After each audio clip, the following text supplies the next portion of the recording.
할렐루야. 아멘. 저희를 도우시는 그 예수님을 믿으며 찬양하며 나아갑시다.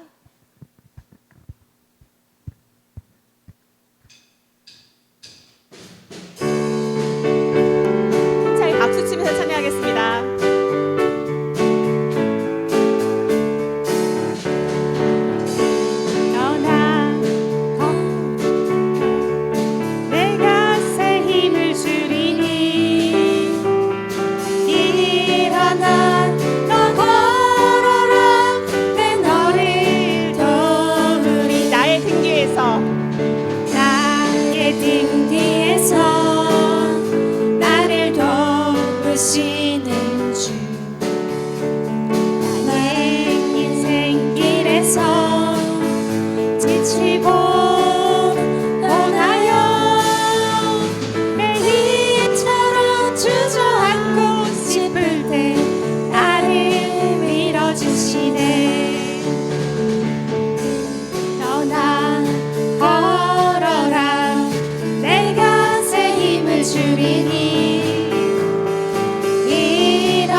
너로 인해 이 잃어버린 나의 양들이 돌아오리라.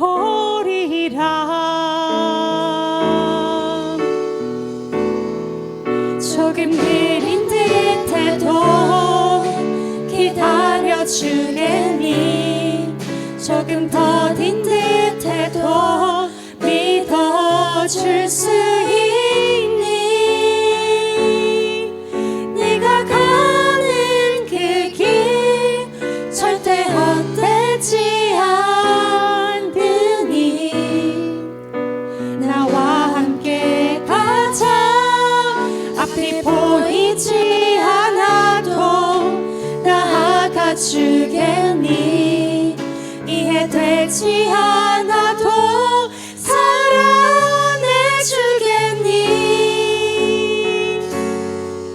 너의 눈물의 기도 잊지 않고 있으니 나의 열심으로 이루리라.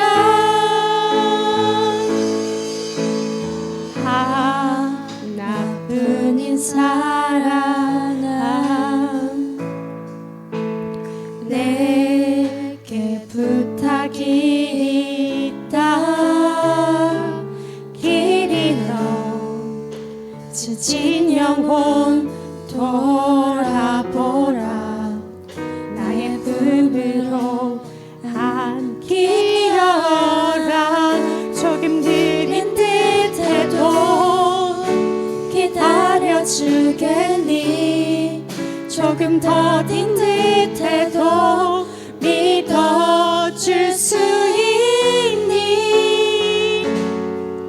내가 가는 그 길 절대 헛되지 않으니.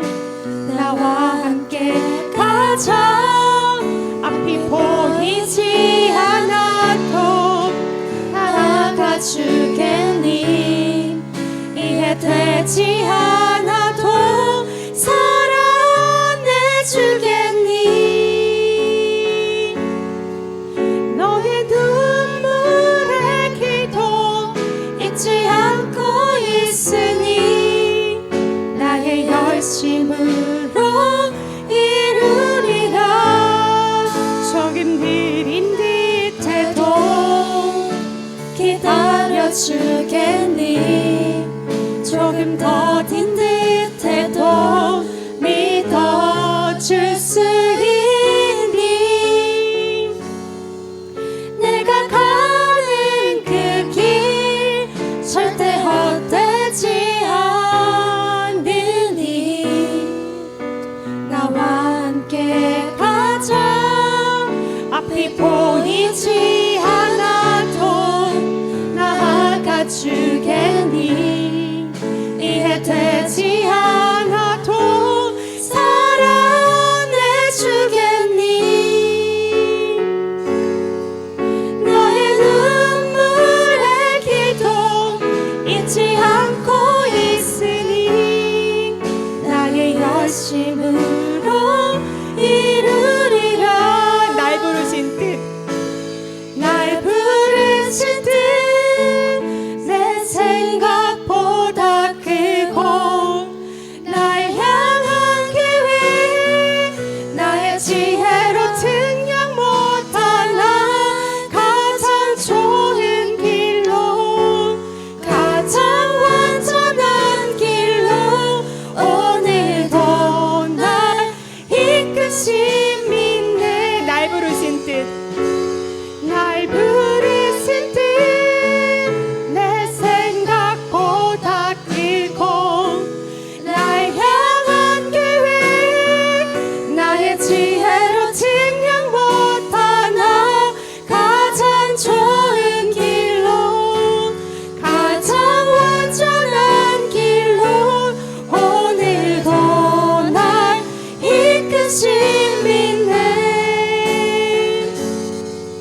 하나님의 부르심에는 후회하심이 없네. 내가 이 자리에 선 것도 주의 부르심이라. 하나님의 부르심에는 부르심에는 결코 실수가 없네. 나를 부르신 하나님의 진실하심을 믿네. 하나님의 부르심에는 오해하심이 없네. 내가 이 자리에 선 것도 주의 부르심이라. 하나님의 부르심에는 결코 실수가 없네. 나를 부르신 하나님의 진실하심을 믿네. 날 부르신 뜻 내 생각보다 크고, 날 향한 계획 나의 지혜로 측량 못하나 가장 좋은 길로, 가장 완전한 길로 오늘도 날 이끄신 믿네. 날 부르신 뜻, 날 부르신 뜻 내 생각보다 크고, 날 향한 계획 나의 지혜로 측량 못하나 가장 좋은 길로, 가장 완전한 길로 오늘도 날 이끄신 믿네.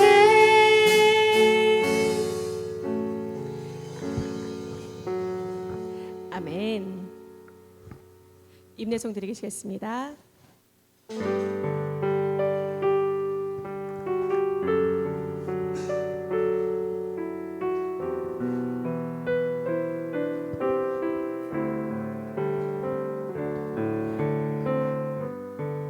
하늘의 문을 여소서, 이곳을 주목하소서.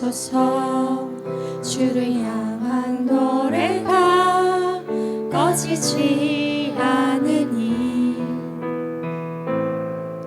하늘을 열고 보소서.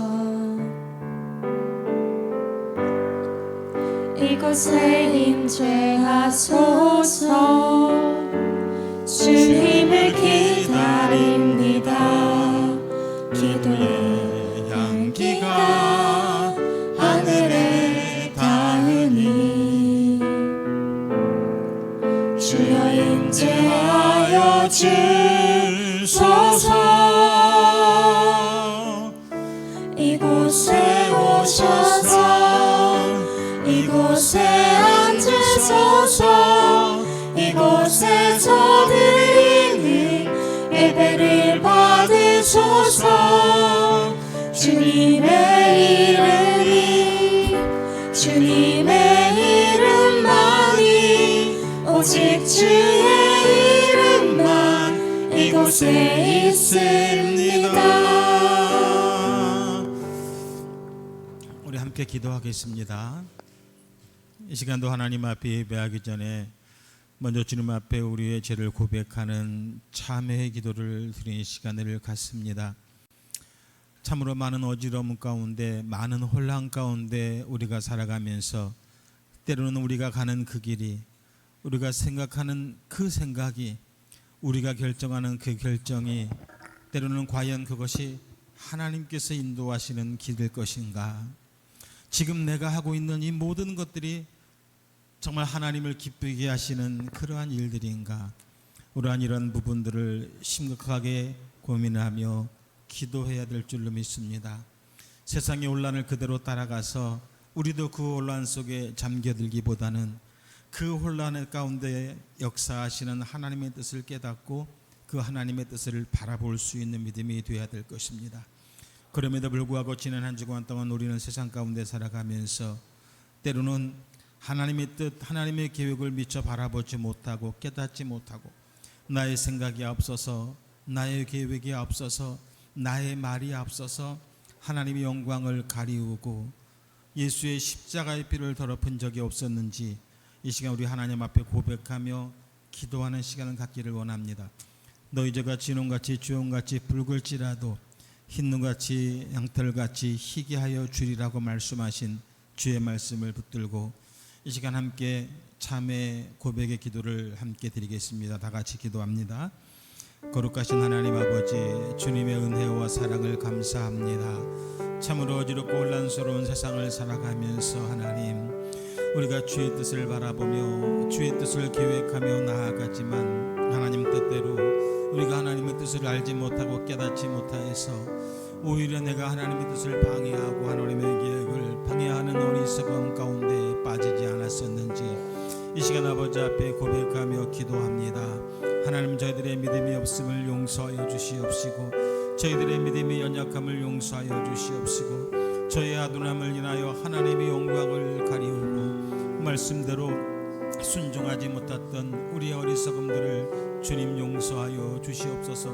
이 시간 아버지 앞에 머리 숙여 기도하며 용서를 구하오니 예수의 십자가의 피로 유월절 그 넘어갔던 것처럼 우리의 죄를 넘어가 주시옵시고 너희 죄가 지름같이 주홍같이 붉을지라도 흰눈같이 양털같이 희게 하여 주신다고 하셨사오니 하나님의 이 시간 우리의 모든 죄악을 깨끗이 용서하여 주셔서 하나님, 우리가 주 앞에 거룩한 산 제물이 되어 이 시간 거룩한 산 제사로 주 앞에 영광을 올려드릴 수 있도록 주님 역사하시고 인도하여 주시옵소서. 오늘 예배하는 모든 종들의 기도를 들으시고 저들의 죄를 사하여 주시사 이 시간 하나님이 기뻐하시는 믿음의 제사 아벨의 제사를 드릴 수 있도록 하나님이 우리 예배 가운데 함께하여 주시옵시고 고백하고 회개하는 모든 종들의 기도를 들으시고 예수의 피로 깨끗이 사하여 주옵시고 이 시간 용서하여 주시옵소서. 주의 은혜가 임하기를 원합니다. 하나님 함께하여 주시옵소서. 거룩하신 하나님, 주님의 은혜와 사랑을 감사합니다. 주의 사랑하는 백성들이 주의 전에 나와 하나님을 예비하며 하나님을 찬양합니다. 이 시간 먼저 회개와 고백의 기도를 드린 종들의 기도를 들으시고 응답하여 주셔서 우리 죄를 깨끗이 사하여 주옵시고 이 시간 거룩한 산제물이 되어서 하나님 앞에 거룩한 산제사의 영광을 드릴 수 있게 하여 주시옵소서.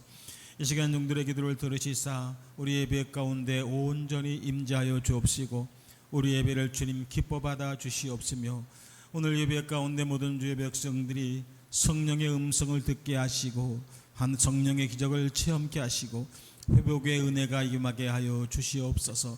이 예배를 주님의 손에 온전히 올려드립니다. 주님 기뻐 받아 주시옵소서. 예수님의 이름으로 감사하며 기도드립니다. 아멘.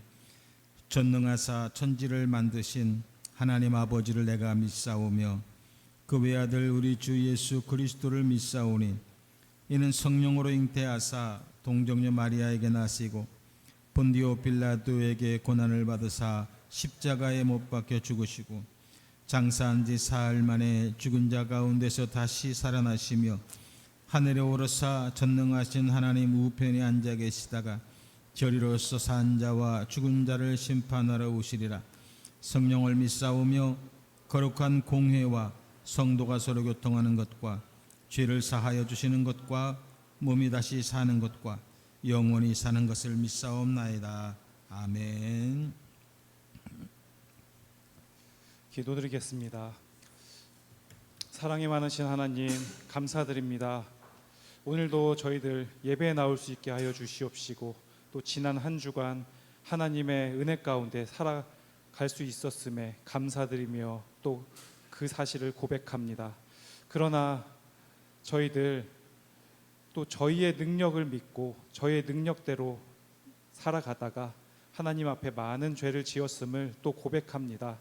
저희들 더욱더 큰 믿음 가지고 하나님 안에서 살아갈 수 있도록 항상 인도하여 주시옵소서. 오늘 드려지는 이 예배 정말 하나님께 기쁨이 되고 저희가 승리할 수 있는 귀한 예배 되기를 원하오니 함께하여 주시옵소서.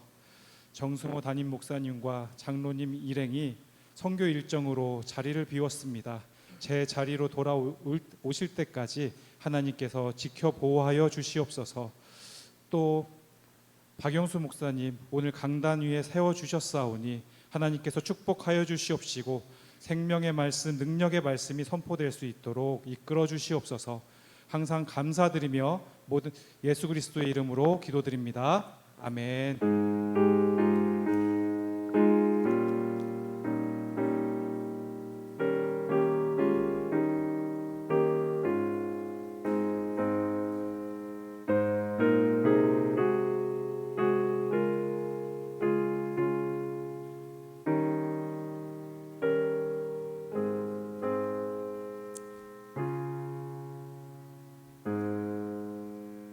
오늘 은혜 받을 말씀은 신약성경 요한복음 17장입니다. 요한복음 17장 11절에서 13절까지의 말씀을 보겠습니다. 요한복음 17장 11절에서부터 13절까지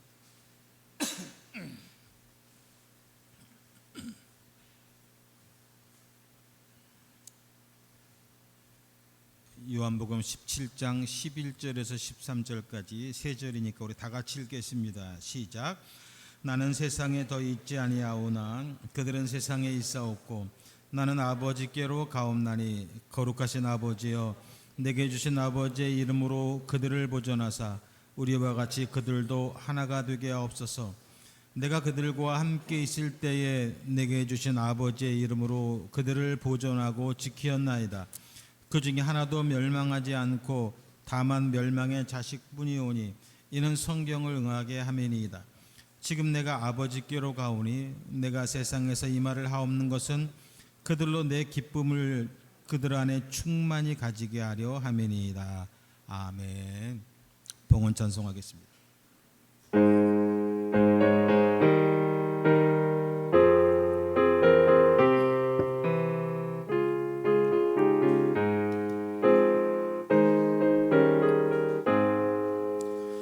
너 시험을 당해 범죄치 말고 너 용기를 다해 곧 물리치라. 너 시험을 이겨 새 힘을 얻고 주 예수를 믿어 늘 승리하라.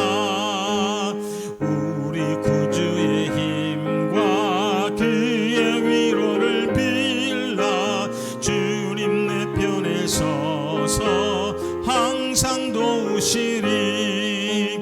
내 친구를 삼가 잘 선택하고 내 언행을 삼가 늘 조심하라. 너 열심을 다해 늘 충성하고 온 정성을 다해 주 봉사하라.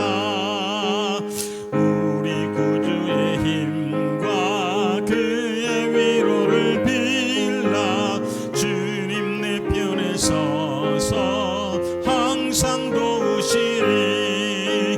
잘 이기는 자는 상 받으리니 너 낙심치 마. 내 구세주 예수 힘 주시리니 주 예수를 믿어 늘 승리하라. 우리 구주의 힘과 그의 위로를 빌라. 주님 내 편에 서서 항상 도우시리. 아멘. 태희의 손가락 화상이 별따 없이 잘 낫게 해주셔서 감사합니다. 크든 작든 모든 일에 하나님께 감사하는 사람이 될 수 있게 해주세요. 아멘. 하나님께서 지키신 줄 믿습니다. 제 시간을 부지런히 쓸 수 있음에 감사합니다. 우리 인영이가 참 영적인 사람 같아요. 매주마다 기도 제목이 올라오는 거 보면 참 이뻐요. 기도하겠습니다. 하나님 감사합니다. 오늘 주 앞에 귀한 예물을 드리며 또 감사의 소원을 올리며 감사의 마음을 증거하며 하나님을 찬양하며 하나님께 영광을 올려드립니다. 귀한 예물마다 담긴 기도의 제목들이 있습니다. 하나님께서 늘 응답하시고 각각의 형편을 아시오니 하나님께서 채워주시옵시고 때로는 회복의 은혜, 때로는 치료의 은혜, 때로는 영적인 은혜, 때로는 물적인 은혜까지 하나님께서 채워주시고 갚아주셔서 하나님께 헌신하고 하나님께 드리는 것이 얼마나 감사한 것인지 감사거리가 자꾸 늘어날 수 있도록 하나님 은혜를 베풀어 주시옵소서. 이 시간도 드린 손길의 기도를 하나님 들어 응답하여 주옵시며 이 예물이 하나님의 나라와 하나님의 영광을 위하여 온전히 쓰여질 때에 오병의 역사와 기적이 나타나게 하시며 드린 손길들 축복하여 주시사 혹은 100배 혹은 60배 혹은 30배 흐르고 눌러 넘치는 복으로 주님 채워 주시옵소서. 주님께 예물을 온전히 드립니다. 주님 기뻐 받아 주옵소서. 예수님의 이름으로 축복하며 기도드립니다. 아멘.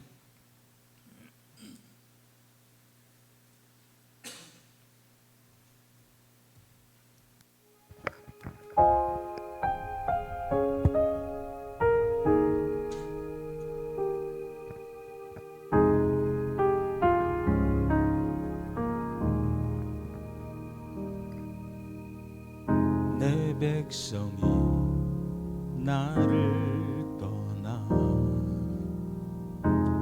돌아섰지만 내 사랑에 내 백성을 보기 못하니 내 모든 것 내어주고 나 그들을 얻으리라. 여호와께 돌아가자. 우린 돌아서도 그는 변치 않네. 여호와께 돌아가자. 우린 넘어져도 그 사랑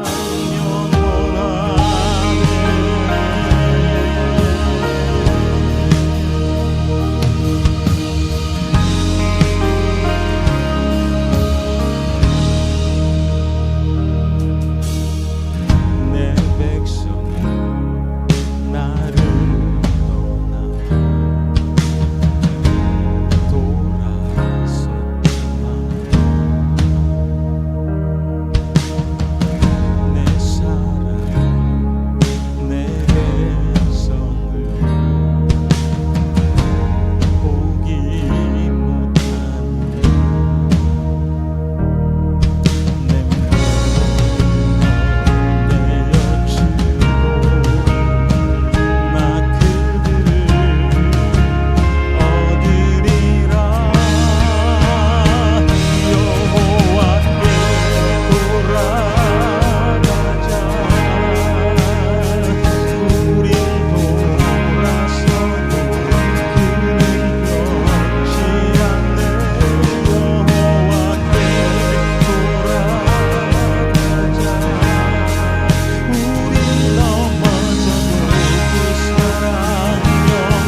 아멘.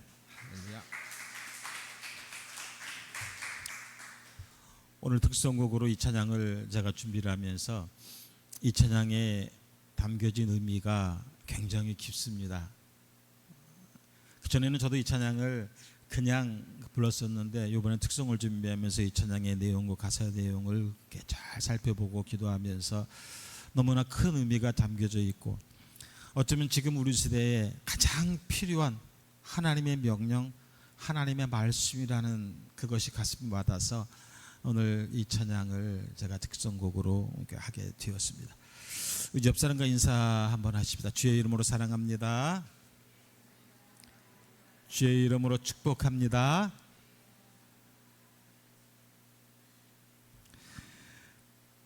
크리스천 작가였던 유명한 마크 트웨인이라고 하는 사람이 그 재미난 글을 썼다는 것을 제가 이제 보고서 좀 이렇게 발췌해 왔습니다. 그분이 이런 재미난 글을 남긴 것을 보고 발췌해 왔는데 이런 글입니다. 나는 개와 고양이를 한 우리 안에 넣어보았다. 뜻밖에도 내 기대를 뛰어넘어서 그들은 잘 지내는 모습을 보여주었다. 나는 이번에는 새와 돼지와 염소를 한 우리 안에 넣어보았다. 그들은 적응하는 시간이 좀 필요했지만 마침내 그들도 잘 어울릴 수가 있었다. 나는 이번에는 장로교인과 감리교인과 침례교인을 한 우리 안에 집어넣어 보았다. 그들은 결코 잘 지낼 수 없었다. 물론 좀 우스개 그릴 수도 있겠지만 그거를 보면서 오늘 우리의 사회를 가장 지적하는 그런 글이 아닐까라는 생각이 들었습니다. 하나 되지 못한다는 것, 분열이지요.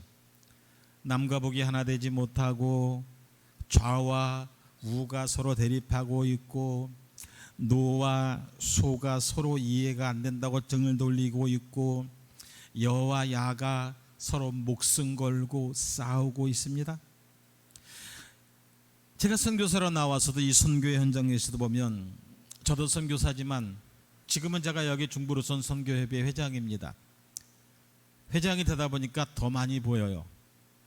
참 선교사로서 부끄럽고 창피한 일들이 참 너무나 많고 그렇지만 오늘 저는 말씀을 들고 여러분 앞에 고백을 합니다. 정말로 선교사들이 하나가 되지 못하고 있어요. 서로의 조금만 허점만 발견되면 여지없이 공격을 하고 여지없이 그것을 공론화시키는 것, 참 이것이 우리의 현실이고 안타까운 부분들입니다. 작은 소문만 있으면 그것이 진실인지 아닌지 관심이 없어요. 그것이 진실인지 아닌지 확인해 볼 생각도 없어요. 그저 맹목적으로 그냥 그것을 기정사실로 매도해버리고 그냥 말을 해버리는 것이 부끄럽지만 오늘 우리들의 모습이고 또 우리 안길레 시대에 보면 많은 단톡방들이 있는데 그 단톡방들에 올라오는 글들의 모습인 것 같아요. 이유는 사람들이 묻지도 않고 따지지도 않아요. 결과만 가지고 판단을 해버리는, 결과만을 가지고 매도해버리는, 억울함을 당해도 하소연할 곳도 없는 그러한 시대에 우리는 살아가고 있습니다. 참으로 결코 하나 될 수 없는 그런 분열의 현장을 지켜보면서 어쩌면 우리는 날마다 그것을 체험하면서 살아가고 있죠. 특히 요즘같이 정치적으로 예민한 시기를 지나면서 보니 더욱더 과열된 모습을 보게 됩니다. 참 이게 사상과 이념이라는 게 보면 부모와 자식 간도 필요 없고 뭐 아무리 복음보다 더 위대한 것 같아요. 제가 볼 때 그렇습니다. 물론 각자의 생각이 다르고 추구하는 방향이 다를 수 있습니다. 좌를 이야기하는 분들도 있고 우를 이야기하는 분들도 있습니다. 저는 무엇이 맞는 것이고 무엇이 틀린 것인지 저는 잘 모르겠습니다. 그런데 한 가지 분명한 것은 좌든 우든 그들의 목표는 같다는 거예요.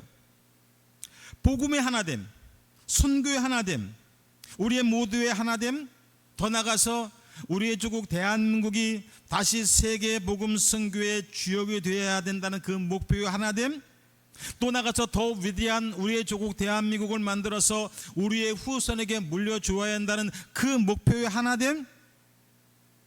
여러분, 언젠가 우리는 그 목표의 끝에서 다 만나게 될 것입니다. 지금 우리가 서로 원수처럼 지내고 서로 싸우고 서로 헐뜯고 서로 눈을 부라리면서 가고 있지만 결국 얼마 후에는 그 목표에서, 목적지에서 우리는 다 만나게 될 수 있다는 사실입니다. 여러분, 그때 만났을 때에 서로의 상처로 인하여 찢어지고 깨지고 부서지고 다 만신창이가 된 모습으로 우리가 다시 만나야 하겠습니까? 우리의 생각은 다르지만 목표는 같다는 사실을 우리는 알아야 한다는 거예요. 깨달아야 한다는 거예요. 우리의 생각이 다르다고 해서, 지금 걷는 길이 다르다고 해서 그 목표가 달라지는 것은 결코 아니라는 것이죠. 다만 우리는 이러한 그 목표를 향한 과정을 지금 지나가고 있는 것입니다. 근데 많은 분들이 우리가 곧 만나게 된다는 사실을 망각하는 것 같아요. 마치 다시는 안 볼 사람들인 것처럼, 영원한 적인 것처럼, 영원한 원수인 것처럼 그렇게 서로가 서로를 대하고 있다는 사실입니다. 저는 이것을 정치적인 이야기만 하는 것은 아닙니다. 우리 선교사들 내에서도, 목사들 내에서도 그런 것들이 작용하고 있다는 거예요. 서로 원수가 돼가고 있어요. 잠시 후에 우린 다시 만나야 된다는 사실을 다들 망각하고 있는 것 같아요. 여러분, 우리는 우리의 서로의 다른 점을 인정해야 됩니다. 지금 우리 민족, 바로 우리가 가져야 될 결단은 우리는 잠시 후에 다 한자리에서 만나게 된다는 사실입니다. 그리고 그곳에서 우리는 서로를 격려하고 서로를 칭찬하고 서로를 축복하는 그러한 만남이 돼야 되고, 우리는 이 과정 속에서 그러한 만남을 준비해야 된다는 사실입니다. 그런데 우리는 이 중요한 사실을 잊어버리고 있어요. 저는 멀리 있는 정치인들을 말하고 싶지 않아요. 가까이 있는 우리들조차 때로는 서로가 나와 생각이 틀리다고, 너는 잘못됐다라고 공격을 하고 있어요. 나와 생각이 맞지 않는 사람에게는 너는 틀렸다고, 너는 잘못됐다라고 서로에게 상처를 주고 있어요. 내 말이 맞다, 내가 옳다, 너는 틀리다라는 거예요. 이것이 우리 속에 팽배해져 있다고 하는 사실입니다. 그런데 여러분, 무엇이 이처럼 우리들을 계속 갈라지고 분열되고 이런 상처 주게 만드는 것일까요? 무엇이 단일 민족이라고 하는 순수성과 동질성을 강조하는 민족을 영원히 하나 될 수 없는 원수처럼 서로 싸늘하게 대들고 싸우게 만들고 있느냐는 거예요. 이념입니까? 사상입니까? 역사입니까? 아니면 어떠한 상처입니까? 무엇이 교회가 하나가 되지 못하게 만들고, 교인들끼리도 서로 갈라지게 만들고, 정착하지 못하게 만들고, 옮겨 다니게 만드는 것일까요? 무엇이 목사들을, 선교사들을 하나 되지 못하게 만들고 서로 갈라지게 만드는 것일까요? 서로의 믿음이 달라서입니까? 아니면 교회가 실수했습니까? 아니면 한국의 정치 상황 때문입니까? 정말 여러분은 그 원인이 무엇이라고 생각하십니까? 오늘 우리는 그 배후에 대해서 깊이 생각해 봐야 합니다. 바로 우리를 분열시키는 그 배후가 무엇인지, 그 배후가 누구신지, 누가 우리를 이렇게 갈라지고 분열되고 상처를 주게 만드는지 그 배후를 알아야 된다는 것이, 오늘 저는 여러분에게 그 배후를 말씀드리고자 하는 것입니다. 여러분, 그 배후와 실체는 바로 영적인 존재 사단이라고 하는 사실이에요. 정치 때문이 아닙니다. 이념 때문이 아닙니다. 사상 때문이 아닙니다. 생각이 틀려서 그런 것이 아닙니다. 이 모든 것들을 가장 적절하게 이용해서 우리를 분열시키고자 하는 사단이 그 뒤에서 조종하고 있다는 사실을 우리는 깨달아야 된다는 거예요. 왜? 사단은 이간시키고 분열시키는 존재입니다. 사단은 하나님을 대적하다가 하늘로부터 쫓겨난 자입니다. 이 세상 처음 사람 아담과 하와를 깨워서 하나님과 갈라지게 만든 아주 나쁘고 악한 존재입니다. 그 후에는 사람들을 선동해서 지금도 서로 미워하게 하고 원수가 되게 하고 전쟁나게 만들고 나라를 둘로 갈라지게 만들고 교회가 갈라지게 만들고 성도들을 떠들게 만드는 이런 갈등과 분열을 획책하는 자가 바로 사단이라고 하는 사실입니다. 특히 예수님의 제자된 우리 그리스도인들이 하나님의 뜻에 순종하여 이 땅을 하나님의 나라로 변화시키는 일을 회방하고자 온갖 안간힘을 쓰는 것이 바로 사단이라고 하는 존재예요. 사단은요, 이 교회와 그리스도인들을 무력시키는 데 가장 효과적인 방법이 뭔지를 너무나 잘 알고 있어요. 뭡니까? 분열이에요. 분열. 그냥 분열만 시켜놓으면 사람들은 서로가 서로에게 오토매틱이야, 전자동이야, 서로가 서로에게 막 최악으로 상처를 주면서 파멸되는 것을 사단은 잘 알고 있어요.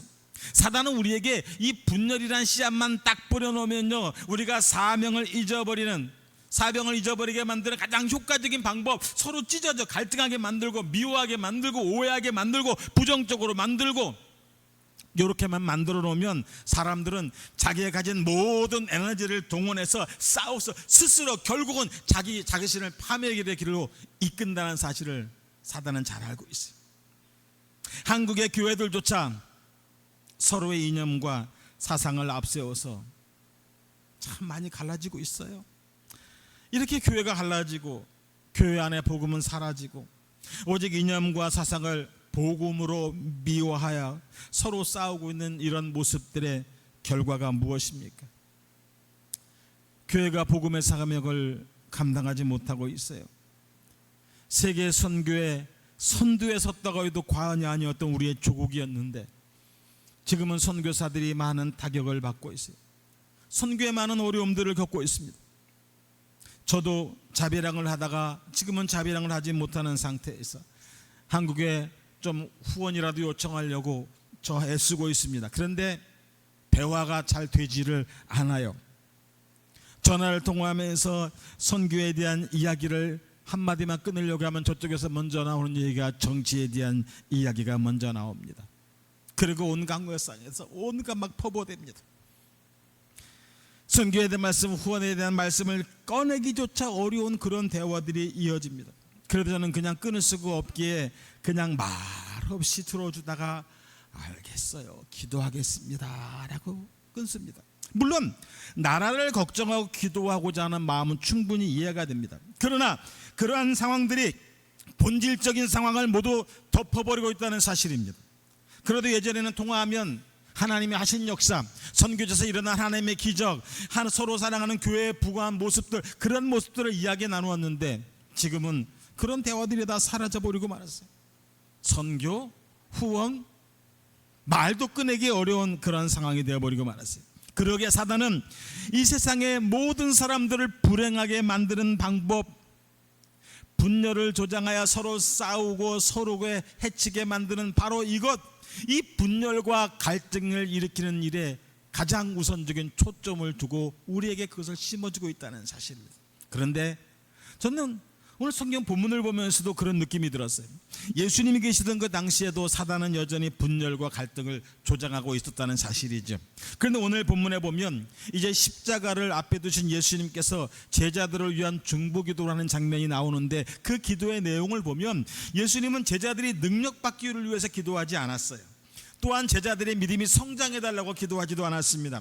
그렇게 절실하게 부르짖지 않았어요. 오로지 기도한 것은 저들이 하나가 되게 하옵소서. 그 제목으로 간절하게 제자들을 위해 기도하고 계십니다. 하나님, 예수님, 그리고 성령님이 하나인 것처럼 제자들도 하나가 되게 해달라고 지금 기도하고 부르짖고 있는 거예요. 이에 제자들은 예수님의 십자가 앞에서 진짜 싸움을 준비해야 되는 단계에 지금 와 있습니다. 예수님은 십자가에 달려고 하는 그런 사단의 세력과 전쟁을 해야 되는 그러한 시점이에요. 지금 시점이 어찌 보면 지금 제자들의 가장 필요한 것은 능력이에요. 사단을 이길 수 있는 능력, 파워, 두나미스, 이게 지금 필요한다는 사실입니다. 근데 예수님의 기도는 제자들에게 능력을 달라고 하는 기도가 아니었어요. 무엇입니까? 제자들의 하나됨이었어요. 그런데 여러분, 지금 몇 명 안 되는 이 제자들이 이제라도 하나가 된다고 해서 과연 사단을 이길 수가 있을까요? 아니, 오히려 예수님처럼 마귀를 쫓아낼 수 있는 능력, 말씀으로 이길 수 있는 능력, 이 능력이 더 필요하지 않겠습니까? 그런데 예수님께서 다른 기도보다 계속 반복해서 하나가 되게 하옵소서, 이 한 가지를 부르짖은 이유가 무엇일까요? 사실 예수님께서는 당신의 사역을 맡기시기 위해 소수의 사람을 택하셨을 때 이 사람들 보면 참 각각의 사람이었어요. 참 아주 그냥 특별한 사람들이었어요. 아주 그냥 성질 더러운 베드로, 이제 성질 더러운 베드로, 충동적이라 그냥 얼핏하면 칼 뽑아 치고 때리고 하는 성질 더러운 베드로, 그 다음에 쑥맥같이 그냥 아무거나 믿어버리는 바보 같은 안드레, 그리고 매일 마음속에 의심만 품어서 예수님의 부활을 보고서도 나는 못 믿겠다라고 앞에 보면서도 못 믿겠다라는 그런 도마, 마태같이 그냥 유대인에 붙어가지고 유대인의 돈을 다 빼먹던 그런 사기꾼 같은 마태, 유대 열성당원이라서 그냥 오직 폭동을 일으켜서 이 로마 사람들과 싸우려고 하는 그런 민족 주저했던 시몬. 여러분 생각해 보세요. 이러한 각자의 사람들, 다 생각이 틀린 사람들을 하나로 모아서 세상을 변화시키려고 한다는 것이 얼마나 위험한 일일까요? 가능성이 있을까요? 여러분, 이렇게 다른 사람들 다 모아놓고 뭔가 해보려면 일 됩니까? 교회에서 그래도 좀 마음이 맞는 사람끼리 모여 뭐가 되지, 성질이 다 다른 사람들끼리 모여서 뭐 하나 해보려고 하면 입 하나 맞추는데도 시간이 꽤 걸릴 거예요. 그죠 여러분? 그런데 예수님은 그렇게 서로 하나로 합치기 어려운 조건들의 사람을 제자로 선택하셨고, 그들이 함께 지내며 서로 부딪히게 하며 그를 통해서 그들에게 공동의 비전을 주셨습니다.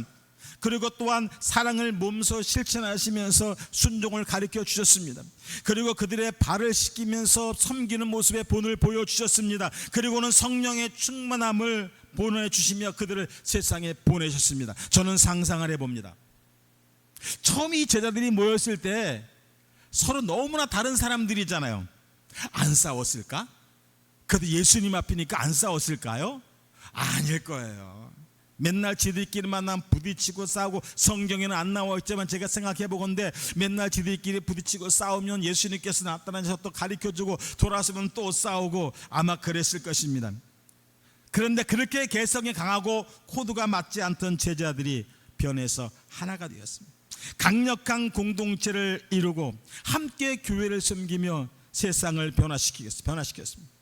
그러기에 하나님의 나라를 무너뜨리는 가장 강력한 사단의 무기는 어떠한 시험거리가 아니라 바로 우리의 마음과 생각을 분열시키려는 것임을 오늘 우리는 알아야 할 것입니다. 우리의 신앙의 금이 가고 교회가 무너지기 시작하는 것은 바로 그 작은 구멍, 서로 간의 신뢰가 깨지고 분열이 생겼을 때 일어나는 거예요.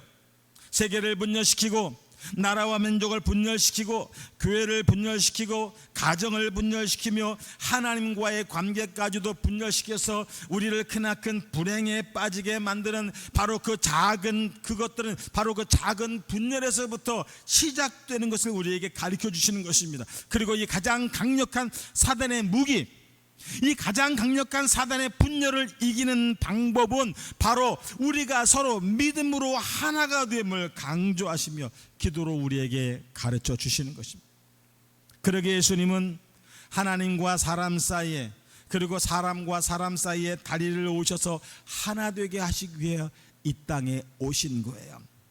죄가 들어와서 하나님과 사람 사이에 무서운 담이 막혀버렸습니다. 그래서 사람들의 기도를 막았습니다. 사람들은 하나님께 기도할 수도 없었고 하나님께 나아갈 수도 없고 하나님께 은혜와 복을 받을 수도 없었습니다. 모든 것이 하나님과 우리 관계가 차단이 되어버리고 말았습니다.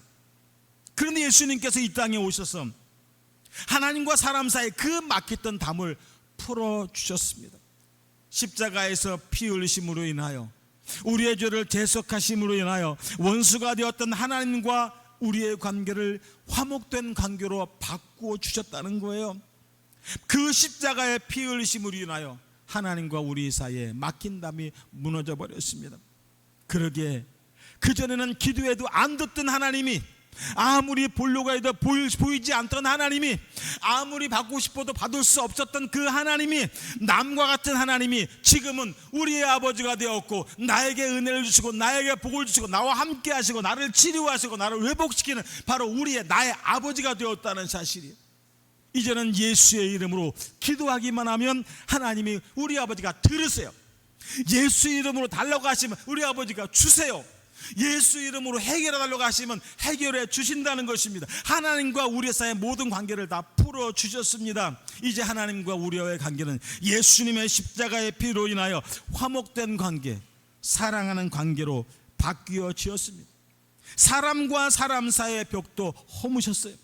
예수님은 이 교회를 통해 이스라엘과 이방 민족 사이에 있던 벽을 허무시고 이제 이방인들까지 이스라엘과 화해시켜서 하나의 공동체로 만드셨습니다. 본래 이스라엘과 이방인들 사이에는 어마어마한 벽이 있었지요.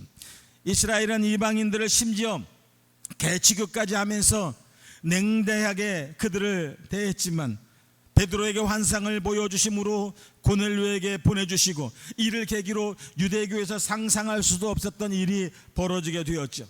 교회 안에 이방인들과 함께 하나님을 예배하고 화해를 이루게 되었죠. 그래서 에베소서 2장 14절에 보면 그는 우리의 화평이신지라 둘로 하나를 만드사 중간에 막힌 담을 허시고 라고 말씀하고 있습니다. 예수님은 우리를 하나 되게 하시기 위해서 오신 분입니다.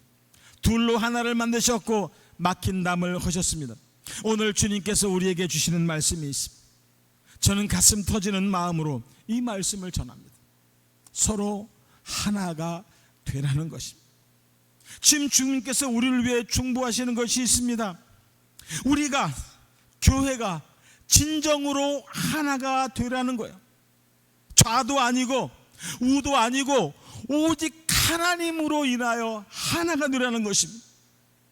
먼저 우리 교회가 우리 성도가 하나가 될 때에 먼저 그 하나됨으로 주님의 손에 붙들릴 때에 우리의 민족과 우리의 조국이 다시 하나로 회복될 수 있을 것이기 때문입니다. 미국의 남북전쟁이 있었을 때 하로널드 링컨 대통령이 참모회의에 좀 늦게 나왔다고 하죠. 참모들이 묻습니다. 대통령이 왜 이렇게 오늘은 늦으셨습니까? 나 기도하고 나왔다. 어떤 기도하셨습니까? 우리 북쪽에 이기라고 기도하셨습니까? 당연하죠. 북쪽에 이기라고 기도해야 되겠죠. 지금 북쪽에 전체적이고 북쪽에 전쟁을 일으킨 거니까, 노예 해방을 일으킨 거니까. 그때 링컨은 이렇게 말했습니다. 아니, 하나님이 이기게 해달라고 기도했다. 지금 내가 전쟁을 하고 있지만 내가 잘하고 있는 것인지 나는 모르겠다. 하나님이 이기게 해달라고 기도했다. 여러분, 좌가 이겨서 안 됩니다. 우가 이겨서도 안 됩니다. 하나님이 이기셔야 됩니다. 하나님이 이기셔야 돼요. 지금 우리가 기도해야 될 것은 하나님이 이기십시오. 하나님이 이기셔야 됩니다. 우리의 조국, 우리의 교회, 우리의 성도, 이 모든 것들 하나님이 이기셔야 됩니다. 이 말은 곧 하나님의 뜻대로, 하나님의 말씀대로, 하나님의 계획대로 이루어져야 한다는 거예요. 그 하나님의 말씀이 바로 하나가 되라는 것입니다. 여러분, 우리가 하나가 되기 위해서 어떻게 해야 됩니까? 이제 우리는 서로를 인정해야 합니다. 하나님은 모든 사람들을 다 다르게 창조하셨습니다. 세계 60억이 넘는 인구 중 같은 사람은 하나도 없습니다. 제 딸들이 쌍둥이입니다. 한 뱃속에서 나왔습니다. 지금까지 15년째 키우면서 지금까지 단 한 번도 이것은 서로 똑같다라는 것을 발견하지 못했습니다. 생각하는 것도, 말하는 것도, 하는 행동도, 심지어 먹는 음식도 다 달라요. 둘이 똑같은 것을 좋아하는 것을 본 적이 없어요. 한 녀석이 그냥 참고 이해하고 같이 먹어주기는 해도 둘이 똑같이 좋아해서 먹는 것을 지금까지 본 적이 없어요. 어디 식당을 한번 가려고 하면 둘이 싸웁니다. 서로 먹고 싶은 게 달라요. 그래서 저는 항상 그럽니다. 니네들이 서로 타협하지 않으면 아무 데도 안 간다. 그러면 뒤에서 5분 10분을 싸우다가 결국엔 타협을 해서 한 녀석의 양보를 해서 거기를 갑니다. 참 기가 막히죠. 기가 막히죠. 맨날 싸워요. 근데 싸울 때 왜 싸웠는지 물어보면 매번 이유가 똑같아요. 제가 틀렸다는 거예요. 쟤는 저러면 안 된다는 거예요. 결론이 뭐냐면 서로가 인정이 안 되는 거죠. 사람들은 이렇게 다른 사람들을 향해 이렇게 말합니다. 너는 왜 그렇게 생각해? 너는 왜 그래? 그건 아니잖아. 그렇죠? 부부 사이에도 우리 그렇게 얘기하고 있지 않습니까? 남편을 향해 아내를 향해 그거 아니잖아. 당신은 왜 그렇게 말해?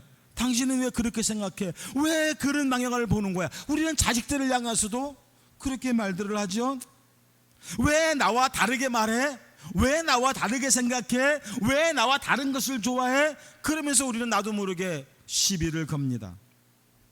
서로가 다른 것이 화합이 안 될 때 바로 원수가 돼버리고 말아요.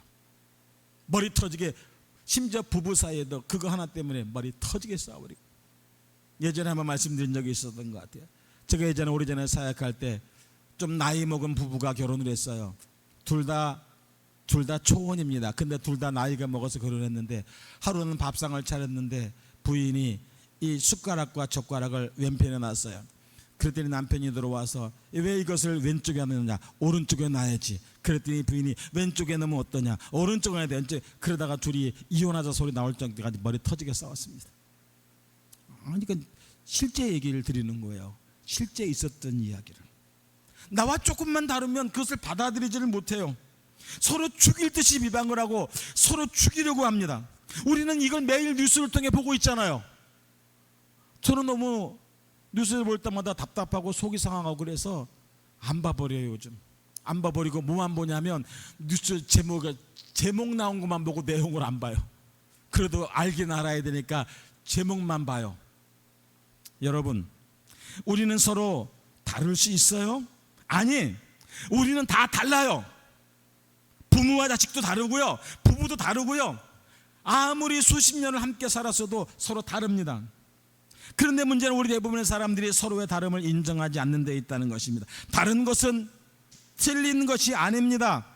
우리는 얼마든지 다를 수 있습니다. 서로 다른 생각을 할 수 있습니다. 서로 인정하는 것이 다를 수 있습니다. 서로의 방법이 다를 수 있습니다. 틀린 것이 아닙니다.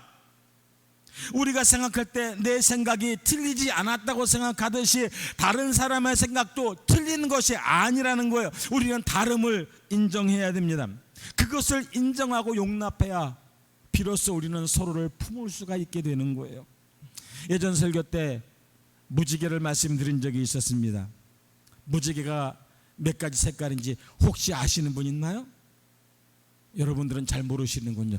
제가 가르쳐 드릴게요. 빨주, 노초, 파남보. 좀 어려운 이야기지만 이해하고 들으십시오. 7가지 색깔이 섞여야 무지개입니다. 그런데 어떤 사람은 그 중에서 나는 빨간색을 좋아해, 어떤 나는 초록색을 좋아해, 아니야 나는 노란색을 좋아해. 그래요, 노란색만 다 모아놓으세요. 무지개입니까? 아닙니까? 그냥 노란색이에요. 나는 빨간색을 좋아해, 빨간색만 다 모아놨습니다. 뭡니까? 그냥 빨간색이에요. 그 무지개 아닙니다. 하나님의 약속의 증표가 아닙니다. 완전히 다른 7개의 색깔이 모여야 그것이 무지개가 되고, 그 색깔이 모여야, 그 색깔이 하나가 되어야 비로소 하나님의 증표가 된다는 사실입니다. 예전에 일본에 한번 가봤더니 참 일본 사람들은 개성이 강하더라고요. 가보면 다 옷 입는 거 다르고 그래서 유행이 뭔지 모르겠는데, 근데 그 사람들이 한국에 인천공항에 딱 와보면 바로 한국의 유행을 안다고 합니다. 한국 사람들은 유행에 민감해가지고 어떤 유행이 안 뜨면 모든 사람들이 그 옷과 그 액세서리와 그 신발과 그 모자와 그 머리 헤어스타일을 하고 다닌대요. 왜 그럴까를 생각해 봤습니다. 왠지 우리는 내가 남들과 다르면 인정받지 못할 것 같은, 완전히 내가 남들을 따라가지 못하면 왠지 뒤처질 것 같은 그러한 불안감이 우리 민족에겐 좀 있지 않나 생각이 들어요. 지독하게 개인주의적인 것도 문제가 있지만 지독하게 그냥 남을 따라가려고 하는 것도 문제가 있지 않을까. 만일 교회에서 불이 나면 교파별로 좀 다르게 반응한다고 해요. 누군가가 불이야 그러면 감리교인들은 즉시 한쪽에 모여서 주여 하고 기도한답니다. 루터 교인들은 재빨리 불났다 하고 공고문을 붙인대요. 지금 불났다. 침례교인들은 소리친답니다. 모두 물속으로 가라. 장로교인들은 불이 나면 빨리 위원회를 구성해 갖고 이 문제를 검토해서 서면으로 보고하기로 한답니다.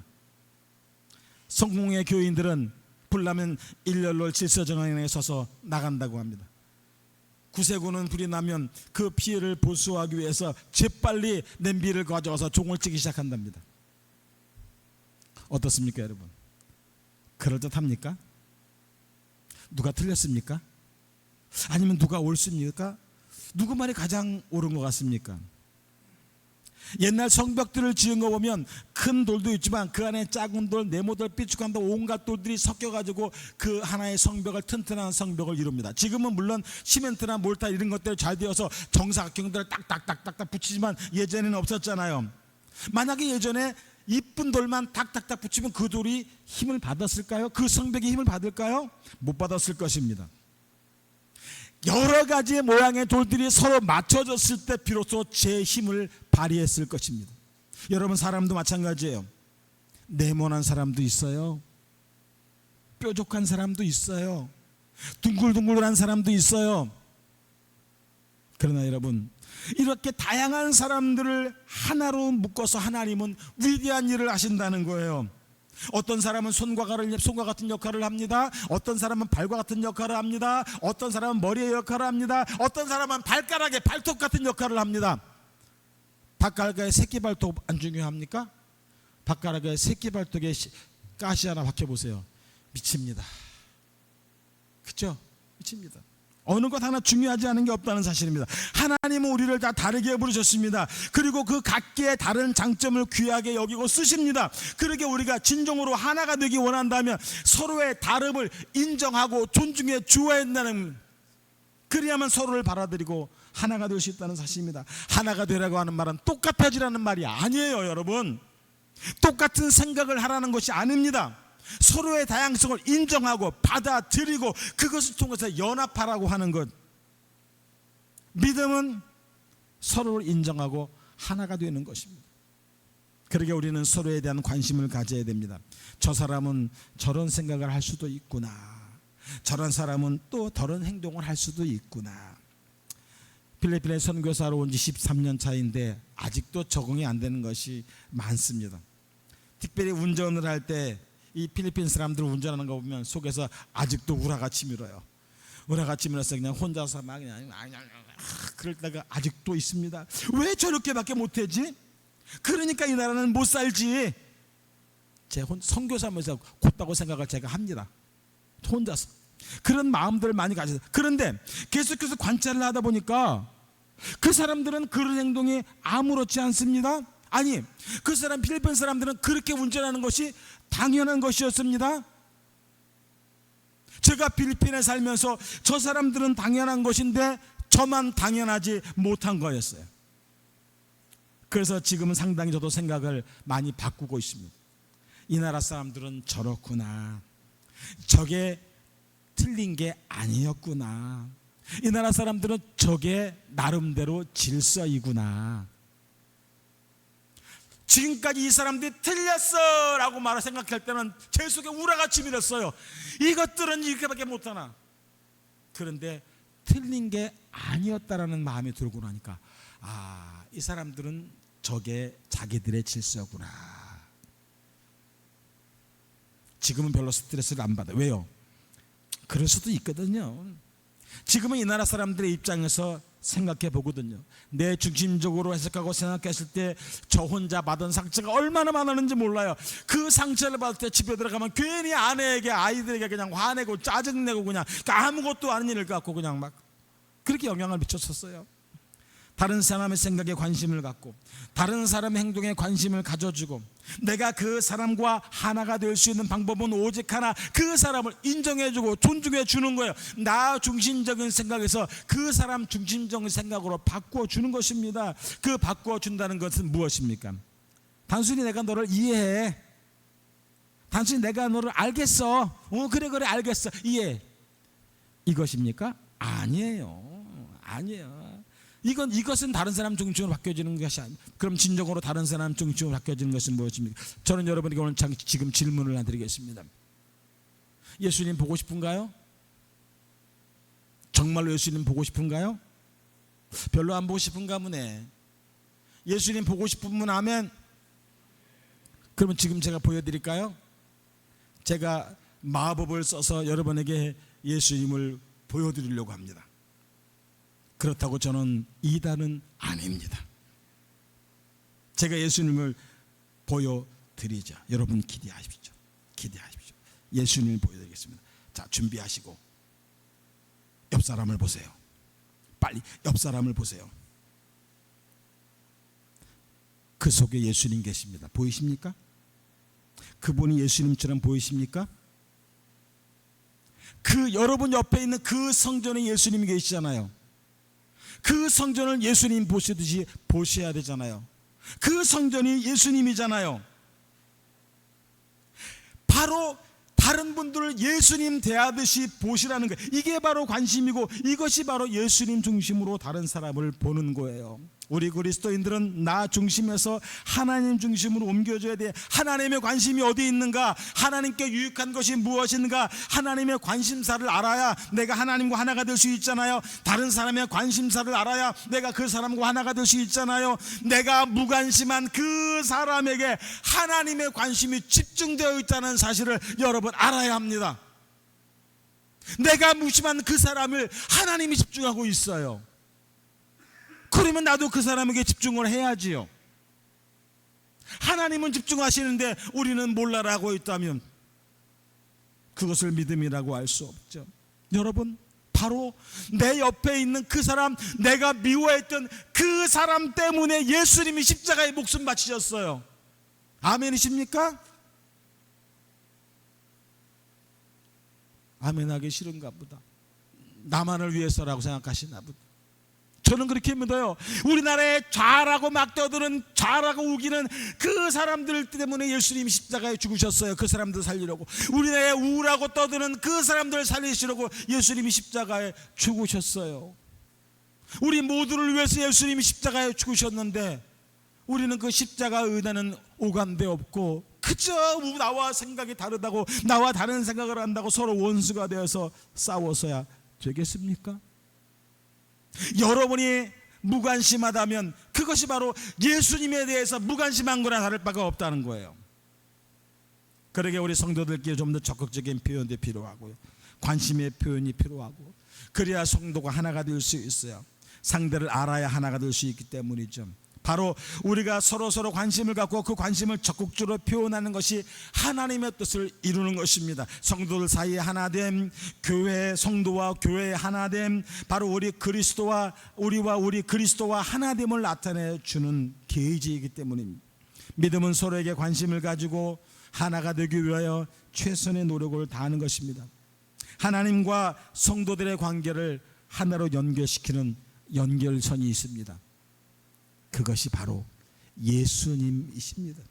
우리가 예수님을 붙들 때에 비로소 사람과 하나님과의 관계가 하나가 될 수 있어요. 그러면 예수님을 붙들기 위해서는 예수님의 관심이 어디에 있는지를 우리는 알아야 합니다. 예수님의 관심이 어디에 있을까요? 예배입니다. 신령과 진정으로 지어지는 예배가 어디에 있는가? 여기에 예수님의 관심이 있습니다. 아벨같이 믿음을 보이며 온전히 지어지는 예배를 드리는 자가 어디에 있는가? 예수님은 관심이 많으십니다. 그리고 그러한 자를 찾으십니다.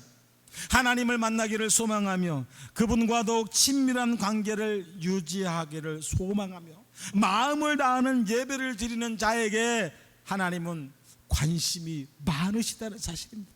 그러기에 예배를 통해 우리를 하나 되게 만드는 교회와 여러분은 하나가 되시기를 바랍니다. 교회는 분열을 치유하는 예수님의 처방이며 특효약입니다. 교회가 가는 곳에 반목과 갈등이 사라지고 화목과 일치가 자리 잡습니다. 교회를 통해 예수님은 역사하시고 그곳의 어둠과 분열의 영을 쫓아내십니다. 깨어질 많은 가정들이 교회를 통하여 역사하시는 하나님의 경험을 체험하고 치유되며 회복되며 진정한 하나가 되는 기적이 일어납니다. 예수님의 영은 오늘도 하나님의 교회를 통해서 우리가 하나가 되기를 원하십니다. 교회를 통해 가정이 하나 되고, 교회를 통해서 민족이 하나가 되고, 교회를 통해서 온 나라가 하나가 되기를 원하시는 거예요. 그래서 성령님이 오순절에 강림하신 이후에 제일 처음 하신 일이 초대교회, 교회를 세우신 일입니다. 여러분, 그래서 교회가 이렇게 중요한 거예요. 그래서 예배가 이렇게 중요한 거예요. 여러분, 교회와 하나가 되십시오. 교회가 하나 되기 위하여 예배에 집중하십시오. 그리고 이 주일 예배 여러분의 모든 것을 걸 수 있으셔야 돼요. 이 예배를 통해서 우리가 은혜 받고 회복되고 성령의 음성을 듣게 되실 것입니다. 예배를 기대하고 나오세요. 그냥 주일이니까, 시간이 있으니까 나오지 마시고 이 예배를 좀 기대감을 가지고 오시기 바랍니다. 오늘은 나에게 어떤 은혜를 주실까? 오늘은 나의 어떤 문제를 해결해 주실까? 오늘은 나에게 어떤 말씀을 주실까? 오늘은 나에게 어떤 기적을 베풀어 주실까? 이 예배를 통해서 우리는 하나님을 만나야 돼요. 다른 데 가서 예수님 찾지 마시고 예배를 통해서 하나님을 만나야 돼요. 예배를 통해서 하나님의 관심자를 깨닫고 교회와 믿음으로 하나가 돼야 돼요. 교회와 하나가 되는 것이 바로 주님과 하나가 되는 거예요. 교회와 하나 되지 못하면 주님과의 관계도 깨어지는 거예요. 예수님의 치유의 역사와 회복의 기적은 반드시 교회를 통해서 일어납니다. 하나님과 하나가 되십시다. 아멘. 교회와 하나가 되십시다. 아멘. 교회가 교회인 것은 바로 이 교회 주인이 우리 주님이시기 때문입니다. 이 교회는 정수거 목사님의 교회가 아니에요. 이 교회는 어느 누구의 것도 아니에요. 우리 주님의 것. 이 교회를 세우신 분은 우리 주님이신 거예요. 아무도 소유권을 주장할 수 없어요. 우리 주님 거예요. 우리 주님이 주인이세요. 그러기에 이 교회가 바로 진정한 교회인 거예요. 이렇게 우리 교회가, 성도가 먼저 예수님으로 인하여 하나가 되어 기도할 때 하나님은 무너져가고 있는 우리의 조국 민족을 살려주실 것입니다. 다시 하나가 되게 만들어 주실 것입니다. 주의 몸된 교회들이 다시 하나가 될 것입니다. 먼저는 우리 행복한 교회 선교교회 성도 여러분들이 하나님 앞에 서로 하나가 되어 부끄럽지 않은 성도가 되시기를 주님의 이름으로 축원합니다.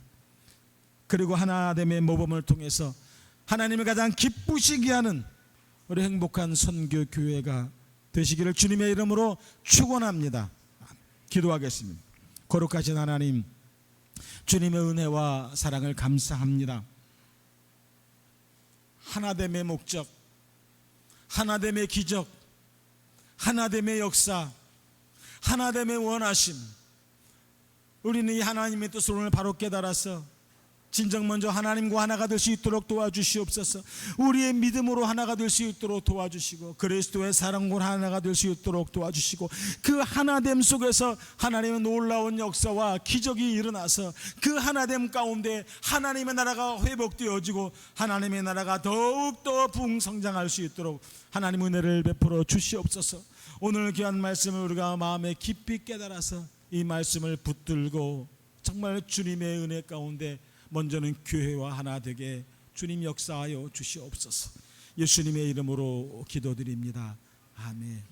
이제는 우리 구주 예수 그리스도의 은혜와 하나님 아버지의 극진하신 사랑하심과 성령님의 감동 감화하심이 예수님으로 인하여 하나됨을 원하고 예수님의 십자가로 인하여 하나됨을 실천하고 예수님의 피 흘리심을 인하여 하나가 될 것을 작정하는 모든 주의 백성들 머리 위에와 교회 위에 그리고 우리들의 선교지 위에 각 가정 위에 이제로부터 영원토록 함께 계실지어다. 아멘.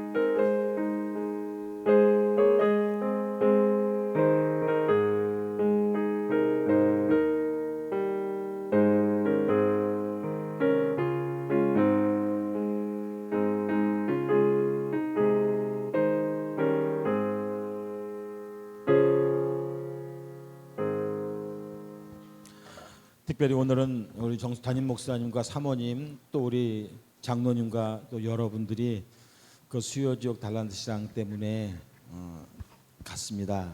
그래서 아마 내일 돌아오시나요? 오늘 밤에 돌아오시나? 오늘 밤에 돌아오십니다. 멀리 가셨기 때문에 한 5시간, 6시간 거리는까지 가셨기 때문에 여러분 참 우리가 교회가 귀한 일을 하고 있죠. 여러 교회들을 달란트 잔치를 통해서 교회를 또 하나 되게 만드는 일을 하고 있기 때문에 여러분 또 우리 담임 목사 오고 할 때 거기 주심이 닿지 위해서 기도해 주시고 그곳에서 오늘도 아마 지금 하고 있을 거예요. 그곳에서도 하나님의 놀라운 역사들 또 은혜와 사랑의 역사들이 또 일어나게 해달라고 기도해 주시길 바랍니다. 또 저는 내일 수요일 날 다바오를 좀 갑니다. 갔다가 다음 주일은 다바오에서 예배를 드리고 저 이제 웃게 될 것 같습니다. 여러분 또 함께 기도해 주시기를 바랍니다. 우리 축복송하겠습니다.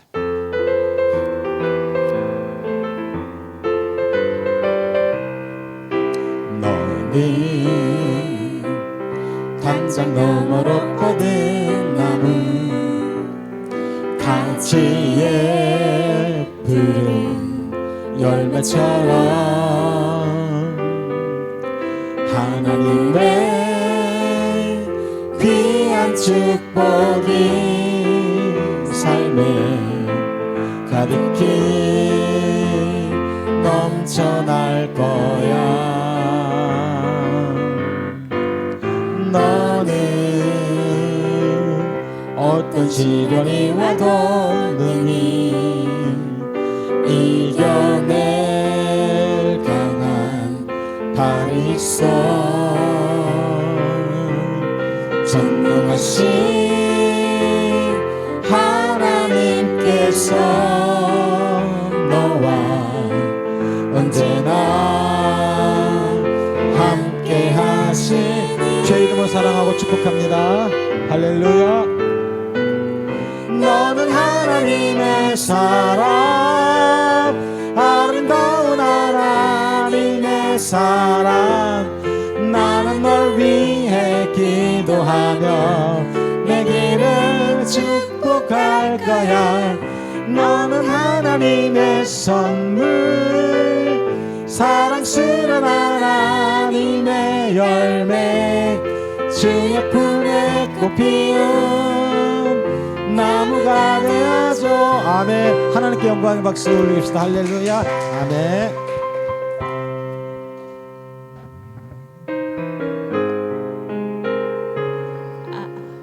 찬양단 바로 연습할게요.